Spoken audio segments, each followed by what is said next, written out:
Welcome to Oakland. We're in our Sunset headquarters in Jack London Square. I'm Nino Padova. I'm one of the travel editors. I'm Margot True. I'm the food editor.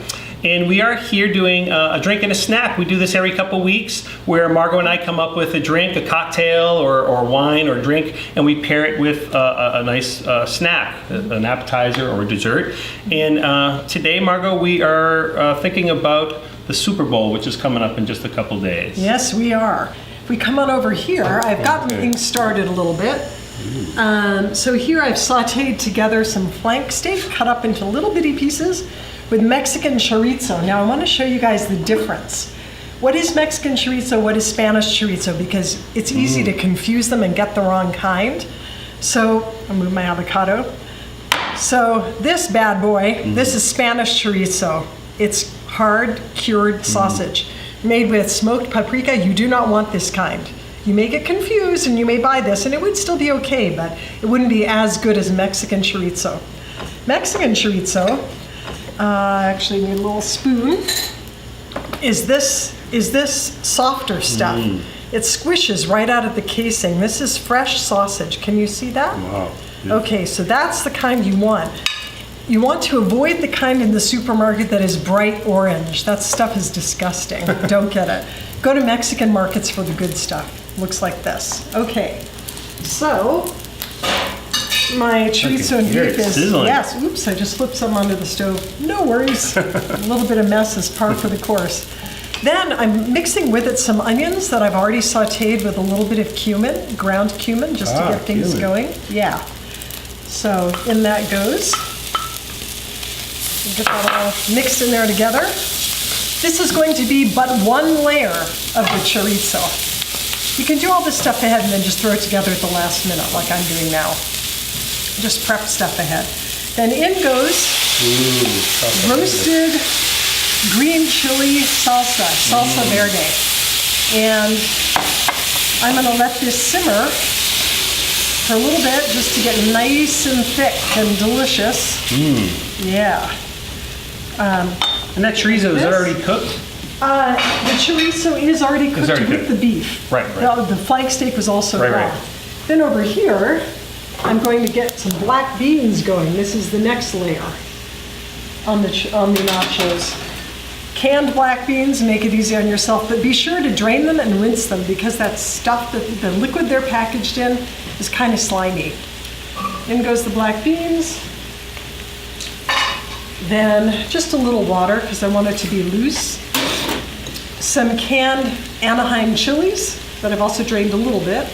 Cans are good. I like cans on the Super Bowl. You know, cans make life easy. It's a canning holiday. If they're good cans. A little bit of garlic. And dried Mexican oregano. You know, you can use regular oregano. That's fine too. And that goes. And why dried oregano instead of fresh? Because it lends a certain savory depth. For this we want umami. Yeah. And fresh oregano it just has a kind of a lighter top note. It's good for a lot of things, but in this case we want the deep note, the basso profundo.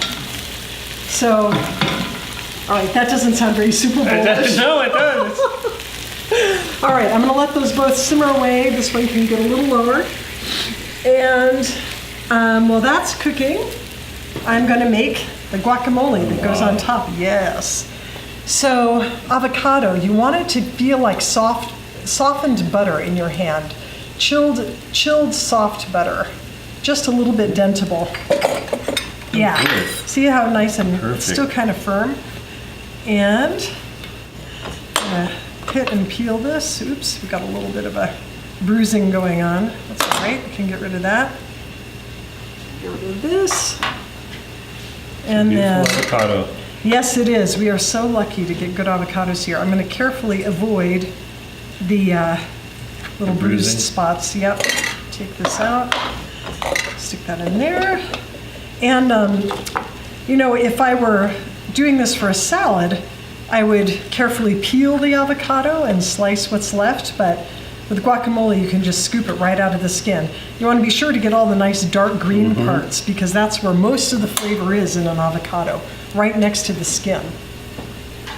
Okay, Everything is simmering there. And then I'll show you one of my favorite tools in the kitchen, and that is the pastry blender. This is way better than a fork. A fork, yes. Way better than a fork. Oops, I missed a little bit of bruised avocado. There, I got it. Okay. You take this and you just mash up your avocado like that, because chunky guacamole is the best guacamole. Don't you agree? Oh yeah. Not too smooth. Okay, so I've just mashed that up very chunkily. A little bit more salsa. Why not? Indeed. Cilantro. You know, you can make guacamole however you like, but this is just one good basic recipe. Tiny bit of cumin, a little bit of garlic. Yep, in there. And then maybe about a tablespoon of lime juice. And if you don't have one of these, they're great gizmos. Get one. Yes, Get one. they're super for For squeezing margaritas. limes. Yeah. Essential. Oh, I know. So I think that's probably about a tablespoon. Yeah, a little more. All right. Get rid of this. And I love the smell of lime juice. It's so optimistic. It is, especially on a Friday. Yes, Reminds the weekend's coming. it is indeed coming. And the game. So put all that away. And there we have the guacamole. And this is all looking good over here. The simmering is happening. Oh, and a little bit of salt, Of course. actually, always. You want to make sure to season everything. Stir that up a little more. And, you know, do you want to try and tell me if it has enough salt? Oh, of course. What think I you? love salt. So maybe longer. What do you think? Pinch more. Pinch more, Yeah, okay. getting more lime. That's Yeah. good. Okay, Very nice. I'll stir that up. And now, I think we are ready to basically assemble the dish. Well, actually, we have to sort of cook the nachos first. So, Again, we're at Sunset Magazine. I'm Nino Padova. This is Margot True making some beautiful nachos for the Super Bowl. indeed, Nino is one of our travel editors. I'm the food editor. And we're getting ready for Super Bowl Sunday. Yeah, beer and nachos. Can't get more Beer and Super Bowl than nachos. that. All right, the nachos.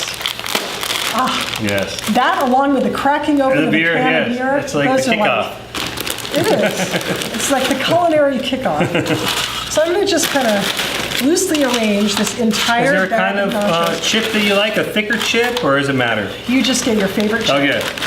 This is a very loose recipe, Yeah. honestly. So I'm just kind of arranging it sort of in a loose circle. Hey, no stealing. Oh, the You can circle. I see what you're doing. Like a Yeah. wreath. Like kind of a wreath, exactly. That's good. Put over here. And then I've got some, trying to get it more or less even so I can just slide it off when it's done.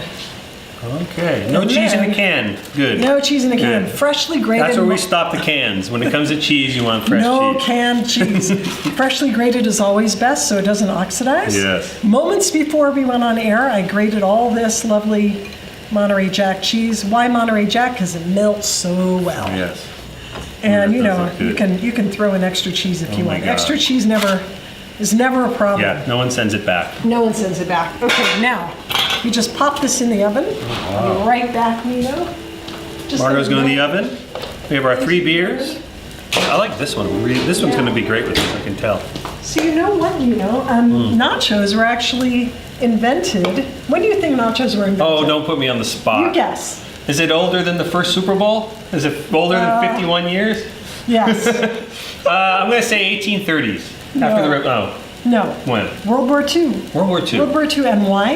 It actually has a military connection. Oh. It was invented in Piedras Negras, which is a Mexican border town right below Texas. And it was invented by this guy.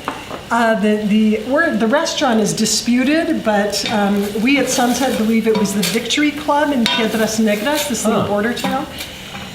And this guy named Ignacio Anaya was the maitre d' at this restaurant, and some military wives came in and they wanted lunch and he didn't have anything. He'd run out of food. So he threw together this thing of tortilla chips and melted cheese and pickled jalapenos. Wow. And it got named after him because Ignacio, the nickname for Ignacio is Nacho. Yes, yes. Oh, cool. So they're called nachos. And in fact, the town of Piedras Negras now celebrates International Nacho Day. Oh, no, when is it? Every year. Oh, Not right around now. It's in Okay. October, actually. Oh, cool. But nachos, you know, they have a history. that is cool. So this Not is at all. ready. I think this is about That's ready. good. Yeah, and I'm going to check and see smelling. if our cheese is melted, which it ought to be by about this point. This all looks great. And I'm going to just make a little thing here so we can rest the hot nachos on Oh, this. Okay. All right. I'll use this. Okay. It smells great. Tis. Oh, look tis at done. that. That maybe took 3 minutes? Long enough to tell us the origin of nachos. Yes. Anyway, that's how long it should take. Exactly as long as the story. Sorry. That's exactly how it works. Okay, now, oh God, Ooh, that that looks looks good good, just all man. by itself. All right, let's see if we can make this look like the picture in Sunset Magazine. By the way, I'm going to put this recipe online for you in the comment section, and write in with all your comments, questions Yes. on anything we've said so far. Yes, what beer are you drinking this Super Bowl? I'd love to Yeah. know what people are out there into. We're always looking for new products, new ideas. Absolutely. So go right in there with some And- lettuce, huh? Exactly. Look at that. Well, it's just, you know, it's the frill. Yeah. This is your vegetable course for Super Bowl. That's it. Yeah. 1.3 billion wings are consumed during the Super Bowl. Oh my Lord. God, According to these facts I this read. is crazy. Yes. Crazy, crazy. Okay, now I'm going to try to loosen this. Let's see, the easiest way to do this. I'm going to try to very deftly, you know what, I'm just going to kind of lift sections Yeah, of it. I think you're doing great, I Mario. think that's going to be the key here. Perfect, look at that. You know, and it's not too hot. Yeah, It's just really the cheese is melted. Oh my God, the cheesy goodness. yeah. I can't wait to try this. Oh, wow. That was great. A circlet of corn chips and cheese. What more could you ask for? Okay, all right, so I'm gonna get back to that. And then we wanna put the meat on first. Right on top. Right on top. We're just gonna Nice. sprinkle this all over. Yeah, I don't know how many nachos are consumed, but you know, that's a hard thing to quantify on Super Bowl. Quite a bit, day. I would imagine. Just a lot. Lots and lots. I mean, Well, this is good because you just put it on the table and walk away, right? you put it on the table and walk away, and you know, if the chips get a little bit soggy after a while, well, they won't, because Yeah. people will scarf them Right, down right. pretty much immediately. Now next is beans. Next is the beans. Beautiful. Yep. So and you know what's nice about this too is that it's substantial. People Mm-hmm. they won't get starving eating Right. this. All right. Oh, this smells so It's good. so great. Thank you, Ignacio Anaya. Okay. All right. And then look at that. our last item. I love the that you didn't junk it guacamole. up with sour cream, you know? Oh, no. It leaves that No sour sour cream sitting cream. out for a while. And you know what? That's a recipe for a stomachache. Oh, seriously. And you could make easily 3 times this much Right. guacamole and just have it on the side. And in fact, That's a good lovely idea. Facebook friends, that's what I would do. Because people are going to look at this and say, do you have more guacamole? Yeah. So I would just, you know, do way more guacamole. And the last, Where's the The pit? You final could have made touch. the pit. Oh, no, there we go. la. It'd be cool if we made the pit look like a Cilantro. football and put that Oh. in the middle. There's, Oh God, I'm afraid to do that. no, let's Nino. not do that. That's not the knives. All this right. is beautiful. Look at that. Here you go, Nino. A Wow. napkin for the Oh, gentleman. yes. No plates. No plates. No plates. This is Oh, this is just grab it and keep watching. That's right. Okay. All right. Hot cheese. Gosh. I'm sorry. I'm getting the best one. I'm going in for a touchdown. Wow. This is good. Although the salsa. Oh, it's so good with this the El Suli. I'm going to try it with the hoppy beer. Yes. See if my theory was correct. Oh my God, we should just stay. Let's just keep eating till the Super Bowl. I love this. Let's just eat for 3 days. This is really great. It is tamed, don't you think? That Oh, totally, brawny hoppy character. Yeah, I like hops in chili. Anyway, so this is an idea of something you can do in the Super Bowl. We'll have the recipe on the Facebook, We will. in the comment section, and check in with us. We're going to be doing this. We got a lot of stuff coming up. We have St. Patrick's Day coming up, Cinco de Mayo. We've got Easter. We do this every few weeks. We'd love your ideas and your feedback. And Write to Margot, us. yeah, cheers, Margot. Cheers, Happy Nino. Super Bowl. Happy Super Bowl. All right.